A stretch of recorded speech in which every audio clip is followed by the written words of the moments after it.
नमस्ते बच्चों, determinant chapter में हमारा अगला टॉपिक है solution of system of linear equations using inverse of matrix. हमें इक्वेशन को सॉल्व करना है, लीनियर इक्वेशंस होंगी और हमें इनवर्स जो मैट्रिक्स का इनवर्स होता है उसको यूज करके इनको सॉल्व करेंगे। तो इक्वेशन को सॉल्व करना तो हमने पिछली क्लासेस में भी पढ़ा है। 10th क्लास में आपने लीनियर इक्वेशन का पूरा चैप्टर था एक, तो 10th क्लास में हमने अच्छे से सारे सॉल्यूशन सॉल्व करने के मेथड पढ़े थे। लीनियर इक्वेशन क्या होती है ये सब हमें पता है। तो अगर जो लीनियर इक्वेशन का सिस्टम है उनको मैं इस तरह से लिखूं, 3 वेरिएबल में भी और 2 वेरिएबल में भी हमारे पास क्वेश्चन मिल सकता है। तो इस तरह से मैंने स्टैंडर्ड फॉर्म लिख ली है। 3 वेरिएबल मैंने लिए हैं, एक्स वाई और जेड ये वेरिएबल होते हैं। तो इस तरह से मैंने 3 इक्वेशन लिखी हैं। 2 वेरिएबल में भी आपके पास क्वेश्चन मिल सकता है, 3 और 2 वेरिएबल में आपके पास क्वेश्चन मिलेगा बस। तो अगर 2 वेरिएबल में क्वेश्चन मिलेगा तो इस तरह से हमारे पास इक्वेशन होंगी a1x plus b1y equal c1, second a2x plus b2y equal c2। तो तब इस तरह से होंगी। जैसे मैं एक एग्जाम्पल भी लिख के दिखाती हूँ आपको। ये तो मैंने स्टैंडर्ड फॉर्म में लिखी है। तो इस तरह से कुछ इक्वेशन हमें मिलेंगी, जैसे कि 2x plus 5y 3z equal कुछ भी, जैसे 5 लिख दिया मैंने। अब ये जरूरी नहीं कि सारे साइन ऐसे प्लस में ही मिलेंगे, प्लस माइनस कोई भी साइन मिल सकता है। सेकंड इक्वेशन जैसे कि मैंने लिखा है x plus 2y plus 7z, z लिख दिया खाली, equal to 2 3x plus y plus 5z equal to 7। तो इस तरह से बन गई। तो 2 वेरिएबल में अगर हमें लिखनी होगी इक्वेशन तो हमारे पास इस तरह से बनेगी। फिर जैसे x प्लस 2y इक्वल 5, फिर मिल गई जैसे 3x plus 7y equal to 2। इस तरह से 2 वेरिएबल में होगी तो इस तरह से मिलेगी, 3 वेरिएबल में होगी तो इस तरह से मिलेंगी।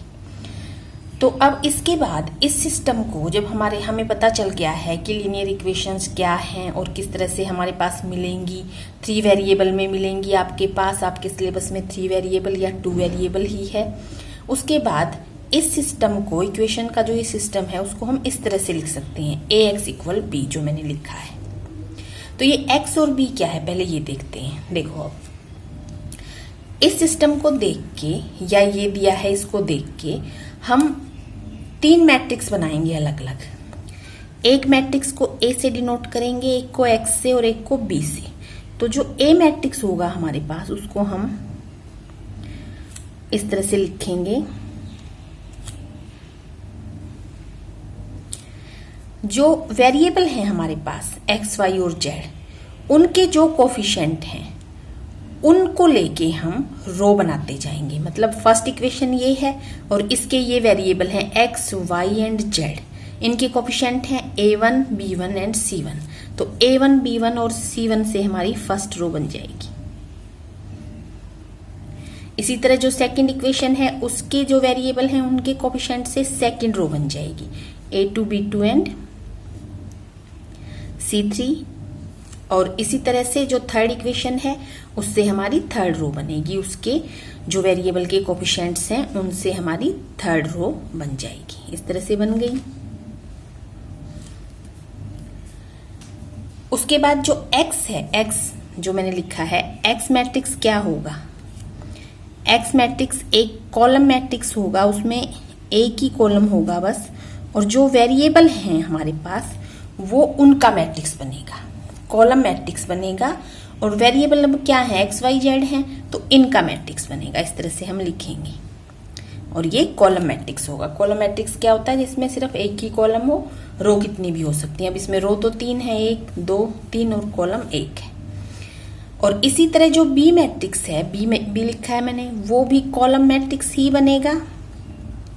और उसमें क्या आएगा? जो ये कांस्टेंट है यहाँ पे, और ये सारी चीजें साइन के साथ आएंगी, ये ध्यान रखना है हमें।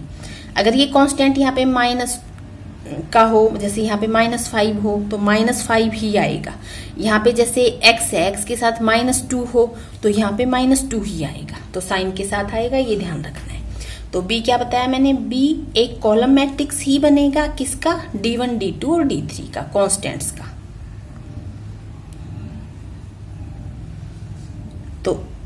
ये हमें मिल गया ए एक्स एंड बी। तो system of equations can be written as A X equal B, और ए एक्स और बी क्या है वो मैंने आपको बता दिया है। अच्छा, इसके बाद फिर हमें क्या करना है, जो ये सिस्टम होगा हमारे पास दो टाइप का हो सकता है, या तो कॉन्सिस्टेंट सिस्टम होगा या इनकॉन्सिस्टेंट सिस्टम होगा। तो 10th क्लास में ये भी आपने पढ़ा है इक्वेशंस को चेक करना कि इक्वेशंस कॉन्सिस्टेंट हैं या इनकॉन्सिस्टेंट हैं, तो आपको थोड़ा बहुत इसके बारे में भी पता है। तो यहाँ पे जो सिस्टम कॉन्सिस्टेंट है या इनकॉन्सिस्टेंट है, उसका मतलब क्या हुआ। कॉन्सिस्टेंट जो सिस्टम है वो उसमें सॉल्यूशन एग्जिस्ट करेगा, सॉल्यूशन होगा, वन और मोर सॉल्यूशन उसमें हो सकता है। तो इसमें हम लिखेंगे कॉन्सिस्टेंट कब होगा, इफ सॉल्यूशन वन और मोर solution exist.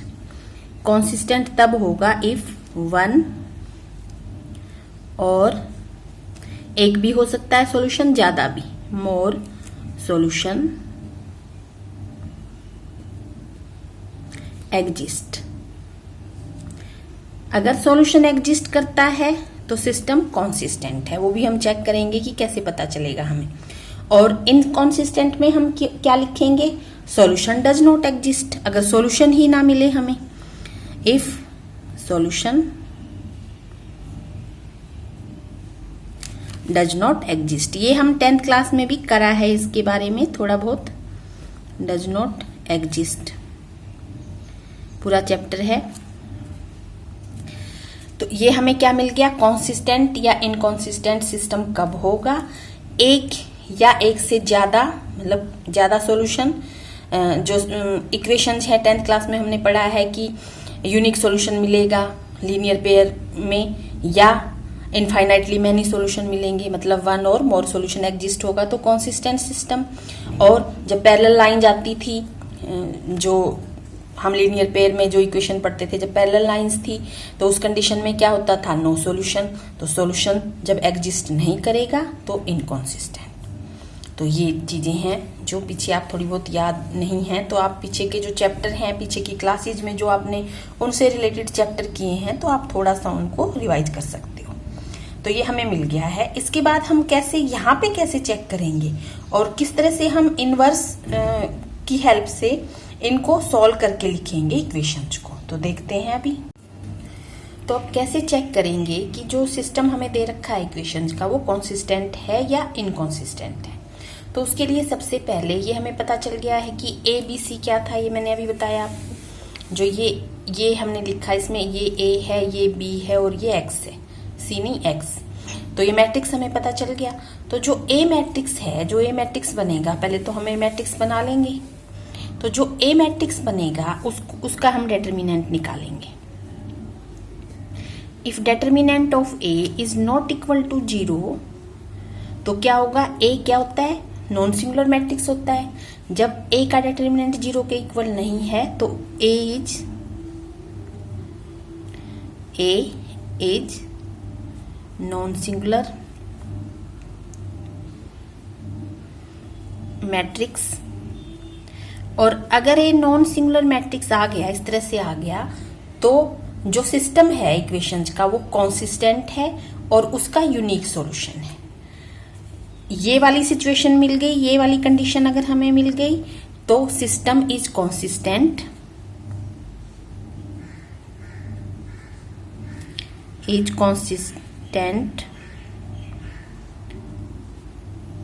With unique solution. System consistent है एंड उसका एक ही सॉल्यूशन है, विद यूनिक सॉल्यूशन। तो इस कंडीशन में तो कॉन्सिस्टेंट ही होना है और उसका यूनिक सॉल्यूशन होगा। जब हमें ये कंडीशन मिलेगी तब हम सॉल्यूशन निकालेंगे इनवर्स की हेल्प लेके, जो अब आगे हम करेंगे। तो उसके बाद अगर जो हमने ए का डेटर्मिनेंट निकाला और वो इक्वल टू 0 आ गया, तो क्या हो जाता है, ए क्या है, सिंगुलर मैट्रिक्स हो जाता है। नॉट इक्वल टू 0 आया तो नॉन सिंगुलर। अब 0 आ गया, then A is singular matrix. और इस कंडीशन में जो सिस्टम है वो कंसिस्टेंट भी हो सकता है और इनकंसिस्टेंट भी हो सकता है। तो उसके लिए अब हमें क्या चेक करना पड़ेगा, दोनों हो सकते हैं। तो उसके लिए हमें एक स्टेप और करना पड़ेगा, उसके लिए हमें चेक करना पड़ेगा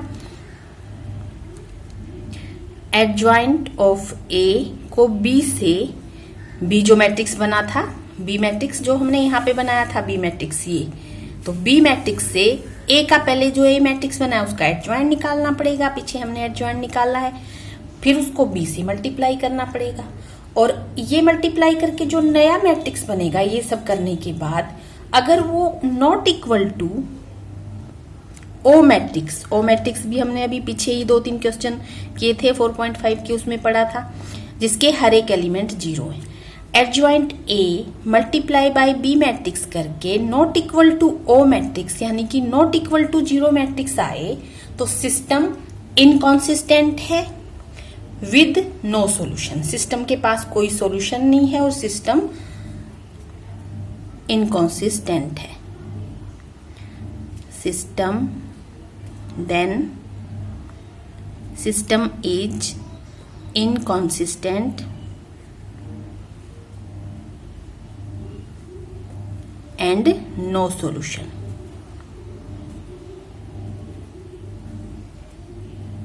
तो इस कंडीशन में इनकॉन्सिस्टेंट है और कोई सॉल्यूशन नहीं है। पर अगर ये चेक करा, इसके बाद फिर ये स्टेप करके देखना है। इस स्टेप में अगर हमें नॉट इक्वल टू ओ मिल गया तो इनकॉन्सिस्टेंट है एंड नो सॉल्यूशन। पर अगर इस स्टेप में हमें adjoint A multiply by B equal to O यानी कि 0 मैट्रिक्स मिल गया, ओ है ये, तब सिस्टम कॉन्सिस्टेंट ही है पर सॉल्यूशन उसके बहुत सारे हैं। इस कंडीशन में system is consistent and infinitely many solution।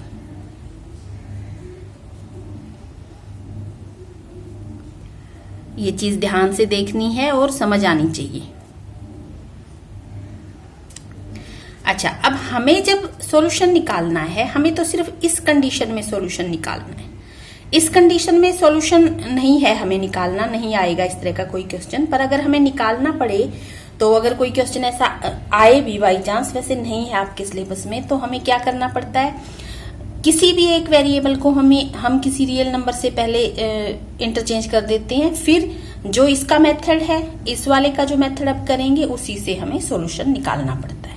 तो ये चीज भी ध्यान कर लेना। अगर बाई चांस इस तरह का आ जाता है तो किसी भी एक वेरिएबल को किसी रियल नंबर से हम इंटरचेंज कर देते हैं, उसकी जगह पे रियल नंबर लिख देते हैं किसी एक वेरिएबल की जगह पे, और फिर इसी तरीके से हम निकाल देते हैं। तो अब अगर ये कंडीशन हमें मिली तब हम सॉल्यूशन कैसे निकालेंगे, सिस्टम को सॉल्व कैसे करेंगे, अब आगे हम ये करेंगे। तो ये चीजें ध्यान रखनी है।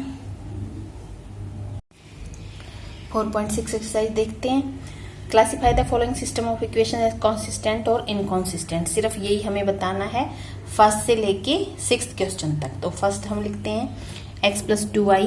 फर्स्ट क्वेश्चन है x + 2i इक्वल दे रखा है 2 एंड 2x + 3y 3।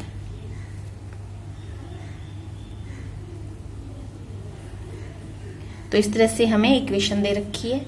तो हमें बस कॉन्सिस्टेंट है या इनकॉन्सिस्टेंट ये हमें चेक करना है। तो पहले हमें ए, बी और एक्स मैट्रिक्स बनाना पड़ेगा। तो ए मैट्रिक्स क्या बन गया हमारे पास, अब की बार 2 वेरिएबल है इक्वेशन में, 2 वेरिएबल है तो 1 2, एक्स का कोएफिशिएंट 1, वाई का 2, 1 2 से पहली रो बनी एंड 2 3 से सेकंड रो बनी। उसके बाद बी क्या होता है, जो कांस्टेंट है 2 3, और क्या बनता है, कॉलम मैट्रिक्स 2 3 बन गया। उसके बाद एक्स जो वेरिएबल है उससे और कॉलम मैट्रिक्स बनता है। तो इस तरह से बन गया हमारे पास। अब हमें क्या चेक करना है, determinant of A. Determinant of A निकालते हैं। 2 ऑर्डर का स्क्वायर मैट्रिक्स है तो डायगोनल के एलिमेंट्स को मल्टीप्लाई करो माइनस नॉन डायगोनल को। 3 - 4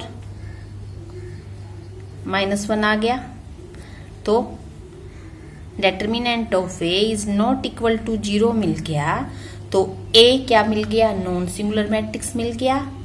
तो system of equations has in unique solution and consistent. वैसे तो हमें कॉन्सिस्टेंट या इनकॉन्सिस्टेंट ही लिखना है, तो क्या हो गया, ये जैसे ये मिला तो कॉन्सिस्टेंट है, तो कॉन्सिस्टेंट लिख देंगे हम। और वैसे अगर हमें सॉल्यूशन वगैरह भी लिखना है तो यूनिक सॉल्यूशन है इसमें और कॉन्सिस्टेंट तो है ही, इस कंडीशन में यूनिक सॉल्यूशन होता है। तो ये तो हमें मिल गया, हमें लिखना सिर्फ कॉन्सिस्टेंट और इनकॉन्सिस्टेंट ही है। सेकंड हम देख लेते हैं। सेकंड क्वेश्चन में भी इक्वेशन 2 वेरिएबल ही है। 2x minus y equal 5, x plus y 4। 2x minus y equal 5 है एंड x प्लस वाई 4 है, ये हमें दिया है। उसी तरह से हम a, b and x matrix बनाएंगे। तो सबसे पहले यहाँ पे ही बना रहे हैं। a बन गया है 2 माइनस 1। देखो अब y का जो कोफिशिएंट माइनस का है तो माइनस का ही लेना है हमें। 1 1 है ये तो a बना। अब b बना लेते हैं। b constant 5 4, column matrix x, column matrix जो भी वेरिएबल है। तो क्या करना है, a का डिटर्मिनेंट निकालना है। तो a का डिटर्मिनेंट चेक किया हमने। 2 माइनस प्लस हो जाएगा, माइनस माइनस प्लस क्योंकि इसमें माइनस है तो 3। तो नॉट इक्वल टू 0 आया। Determinant of a is not equal to 0। Singular non equal to 0, not equal to 0 आए तो non singular matrix, equal to 0 आए तो singular matrix. Non singular matrix, unique solution, consistent.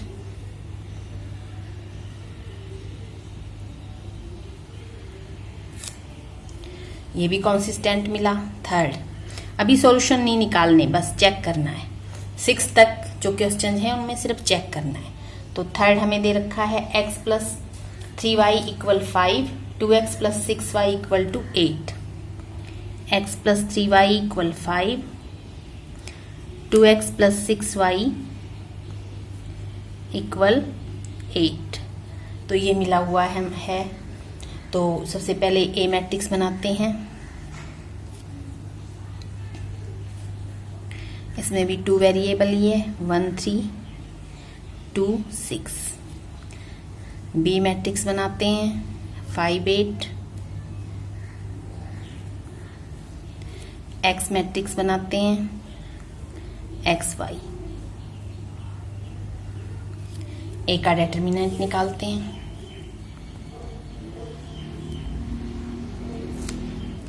6 minus 6 0 मिल गया है।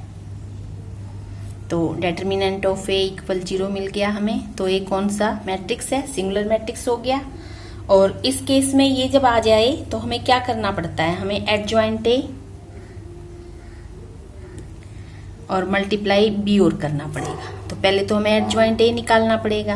Adjoint a कैसे निकाल, तो ये तो हमारे पास 2 ऑर्डर का मैट्रिक्स है। तो इसका एक तरीका मैंने बताया था, जब 2 ऑर्डर का स्क्वायर मैट्रिक्स है हमारे पास, उसका एडजॉइंट निकालना है। तो जो डायगोनल है, डायगोनल के जो एलिमेंट्स हैं उनको तो एक दूसरे से चेंज कर देते हैं, इंटरचेंज कर देते हैं। यहाँ 6 आ जाएगा, यहाँ 1। और नॉन डायगोनल के जो एलिमेंट्स हैं उनका सिर्फ साइन चेंज कर देते हैं, और नहीं तो कोफैक्टर निकाल के पीछे मैंने बताया ही है। तो मैं सीधा एडजॉइंट ए लिख रही हूँ। डायगोनल के जो एलिमेंट्स हैं उनको मैंने उनकी जगह चेंज कर दी, इंटरचेंज कर दिया उनको, और जो नॉन डायगोनल है उनका सिर्फ साइन चेंज कर दिया। तो सीधा ही हमारे पास एडजॉइंट ऑफ ए आ गया। और इसको मल्टीप्लाई करना है b से 5 8 से। तो क्या आया मल्टीप्लाई करके, फर्स्ट रो फर्स्ट कॉलम पहला एलिमेंट बनता है 30 एंड 24, माइनस का है। कॉलम एक ही था इसमें, तो दूसरा कॉलम होता तो यहाँ आता हमारे पास एलिमेंट। अब कॉलम है ही नहीं तो रो चेंज करेंगे तो यहाँ भी रो चेंज हो जाएगी। तो इसकी सेकंड रो फर्स्ट कॉलम -10 + 8, बस कॉलम एक है ही। तो इसका मतलब क्या आया -6 नहीं +6, 30 - 24 है तो, और ये कितना आ गया -2। 6 - 2 हमारे पास मैट्रिक्स आ गया जो कि not equal to O matrix आया। नॉट इक्वल टू ओ, सारे एलिमेंट्स 0 होते तभी तो 0 मैट्रिक्स होता। तो नॉट इस जब ये केस आ जाए तो क्या होता है, अब not equal to adjoint of A, एक बार लिखते हैं, multiply B, not equal to 0 matrix अगर आ जाए तो इस केस में इनकॉन्सिस्टेंट होता है, नो सॉल्यूशन। तो वही हमें बताना है, तो इनकॉन्सिस्टेंट। ये थर्ड हो गया है। फोर्थ देखते हैं। फोर्थ में क्या दिया है, फोर्थ में दिया है x + y + z = 1, 3 वेरिएबल है। सेकेंड इक्वेशन है 2x + 3y + 2z = 2, 2x + 3y + 2z = 2। Third equation ax + ay + 2az, ax + ay + 2az = 4। तो इस तरह से दी है, तो ए मैट्रिक्स बनाते हैं।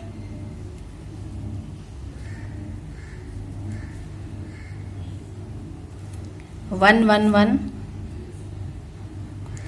2 3 2 a a 2a। B matrix बनाते हैं 1 2 4 और एक्स मैट्रिक्स अब की बार 3 वेरिएबल हैं तो x y z। क्या करना है, डिटर्मिनेंट ऑफ ए निकाल के देखना है। सबसे पहले तो निकाल लेते हैं। कैसे निकलेगा डिटर्मिनेंट, किसी भी एक रो या किसी भी एक कॉलम से एक्सपेंड करते हैं। फर्स्ट रो से ही कर लेते हैं। फर्स्ट रो का क्या साइन, प्लस माइनस प्लस, तो 1 है, 1 लिखने की जरूरत नहीं, साइन पॉजिटिव ही है। तो क्या होगा, चलो 1 लिखती हूँ, कहीं पजल हो जाओ आप लोग।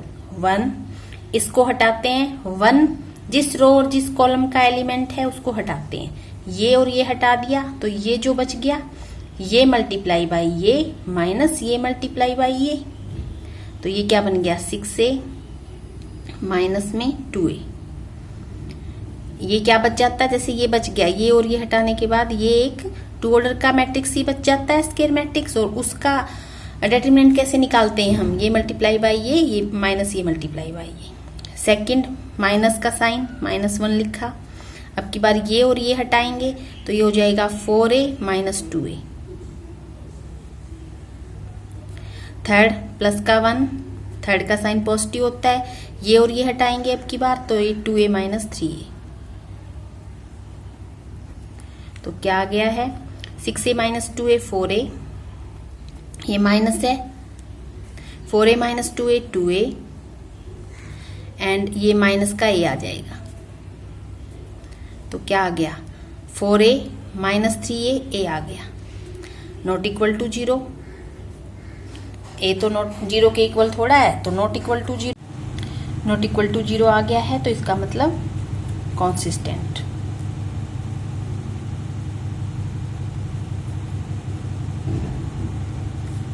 तो कॉन्सिस्टेंट मिल गया हमें। इसको हम यहाँ से भी a को कॉमन ले सकते थे, पहले यहाँ से a को कॉमन लेके यहाँ पे 4/a हो जाता और फिर इसको सॉल्व कर यहाँ पे 1 1 और 2 हो जाता। अगर इसमें पजल हो रहे हो तो ऐसे भी कर सकते थे, फिर यहाँ पे a ना आके 1 आ जाता हमारा, ये भी ठीक है, वैसे भी कर सकते हो। तो कॉन्सिस्टेंट आ गया। नेक्स्ट करते हैं फिफ्थ देखते हैं। फिफ्थ मैंने लिख दिए हैं इक्वेशंस। तो अब पहले ए मैट्रिक्स बनाते हैं। तो अभी जो हम ए मैट्रिक्स बना रहे हैं तो उसमें यहाँ तो तीनों वेरिएबल हैं, उनकी कोएफिशिएंट है 3 -1 एंड -2। तो ये तो हम लिख देंगे 3 -1 एंड -2। सेकंड में x नहीं है, तो x है ही नहीं, तो x का कोएफिशिएंट इसका मतलब 0 है, तो यहाँ पे हमें 0 लिखना है। y का 2 है और z का -1 है, और इसमें x का 3 मिल गया, y का -5 मिल गया, z नहीं है इसमें, तो z का कोएफिशिएंट इसका मतलब 0 है। तो इस तरह से हमें करना है। बी लिख लेते हैं। बी क्या मिल गया है 2 -1 एंड 3।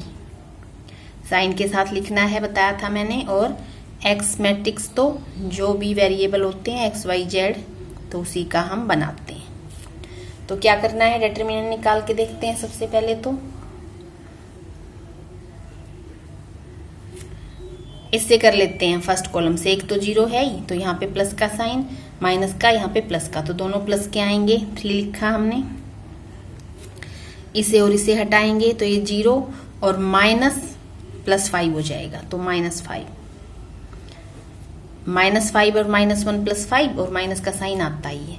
तो ये 0 है ही, ये माइनस का होना था अगर यहाँ पे कोई एलिमेंट होता। तो ये 0 है, लिखने की जरूरत नहीं। यहाँ पे फिर से प्लस का साइन 3। और अब की बार हमें इसे और इसे हटा देना है तो ये +1 हो जाएगा और माइनस का साइन डालेंगे तो -4 + 4 तो 1 + 4 -15 और +15 आ गया है, 0 आ गया ये, तो = 0 आ गया, सिंगुलर मैट्रिक्स आ गया। तो क्या करेंगे अब चेक करना पड़ेगा। Adjoint A multiply by B करना है हमें। तो एडजॉइंट ए हमें कैसे निकालना है। अब 3 ऑर्डर है तो इसका मतलब A11, A12, A13 निकालेंगे हम जैसे एडजॉइंट निकालते हैं और फिर उससे जो मैट्रिक्स बनेगा उसका ट्रांसपोज करेंगे। तो हम क्या करें पहले A11 एक बार यहाँ पे निकाल लेते हैं सारे।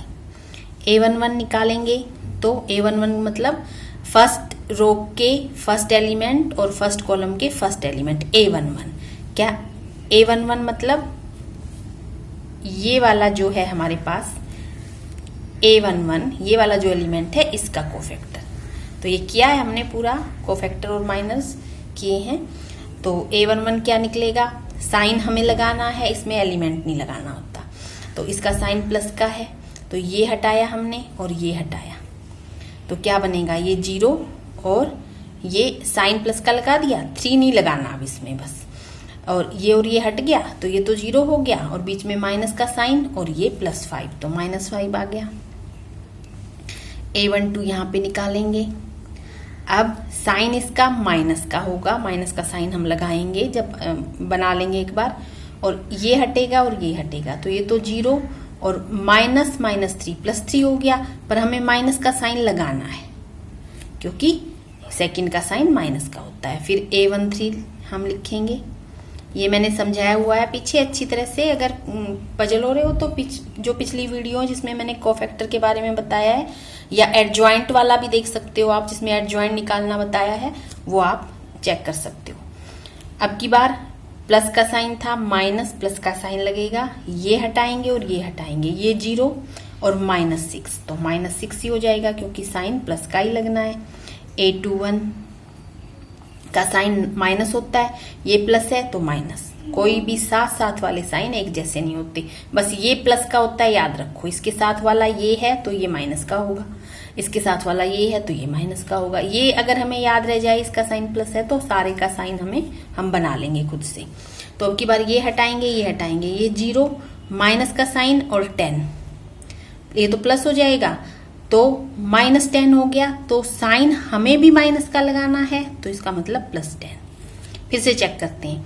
21 है, इसका साइन हमें माइनस का लगाना है, ये हटाया और ये हटाया, ये मल्टीप्लाई बाय ये 0 और माइनस का साइन होता ही है और इन दोनों को मल्टीप्लाई किया तो ये प्लस का 10 हो गया। -10 हमारे पास आया, पर हमें क्योंकि माइनस का साइन लगाना है तो +10 बन गया। A22 प्लस का साइन है इसमें, तो अब की बार ये हटेगा और ये हट जाएगा, ये 0 और प्लस का 6 क्योंकि माइनस का 6 आया था और साइन माइनस का बीच में लगता ही है इस वजह से। तो A23 में अब की बार माइनस का साइन लगेगा तो A23 ये है तो ये और ये हट जाएगा। -15 और +3, -15 और +3 कितना आ जाएगा, माइनस का 12 और साइन माइनस का है तो प्लस का 12। उसके बाद A31 का साइन प्लस का होता है, ये और ये हटेगा, 1 प्लस का हो गया और बीच में माइनस का साइन, 2 2 जा 4 माइनस का प्लस 4 5। A32 माइनस का साइन लगेगा, ये और ये हटा देंगे हम, ये है 32 तो ये और ये हट जाएगा, -3 +3 वो तो 0 ही बना और माइनस की वजह से साइन चेंज हो गया। A33 ये और ये हटा दिया, ये 6 ही बना, वो तो 0 ही बन गया और साइन प्लस का होता ही है। तो अब क्या है, ये इससे मैट्रिक्स बनाएंगे तो ये रो, पहली रो बनेगी इन एलिमेंट से, सेकंड रो, थर्ड रो, तो सीधा एडजॉइंट हमें लिखना है। तो क्या करें, जो रो हैं उनको कॉलम बना के लिखते हैं, ये रो बनती इसको कॉलम बना देते हैं, -5 -3 6 -6। सेकंड जो रो बनती है उसको सेकंड कॉलम, सीधा ही ट्रांसपोज हो जाएगा, नहीं तो हमें ट्रांसपोज करना पड़ेगा फिर। 10 6 एंड 12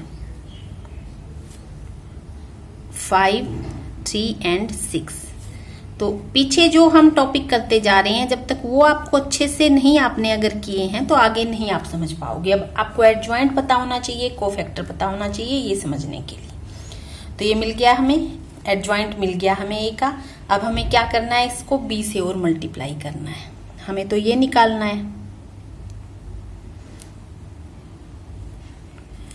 तो -5 10 एंड 5 -3 6 एंड 3 -6 12 एंड 6 और इसको b से मल्टीप्लाई करना है। b है 2 -1 एंड 3। तो यहां करते हैं हम नीचे एक बार।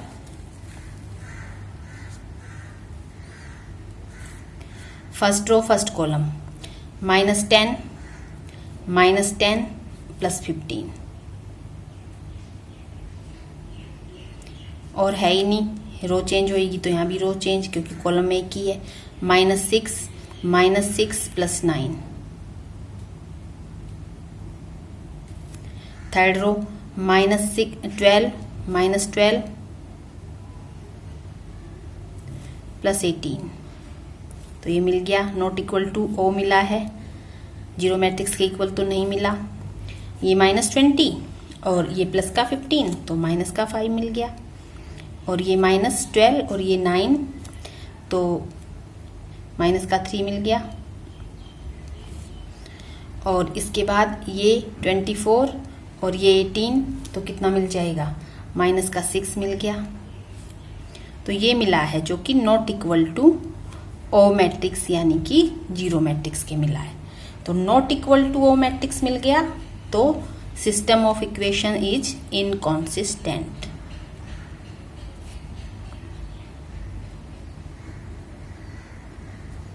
तो इस तरह से हमें चेक करना है। 6 करते हैं। 6 क्वेश्चन इक्वेशन लिख ली है मैंने, तो ए मैट्रिक्स बनाते हैं पहले, यहाँ बनाते हैं 5 -1 and 4 2 3 and 5 5 -2 and 6। B matrix बन जाएगा 5 2 and -1 और एक्स मैट्रिक्स बन गया XYZ। तो इस तरह से बन गया है।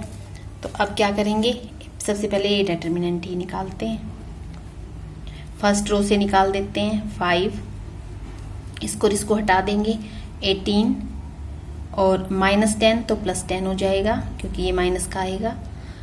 नेक्स्ट का साइन माइनस का होता है तो -1 लिखेंगे तो +1 हो गया।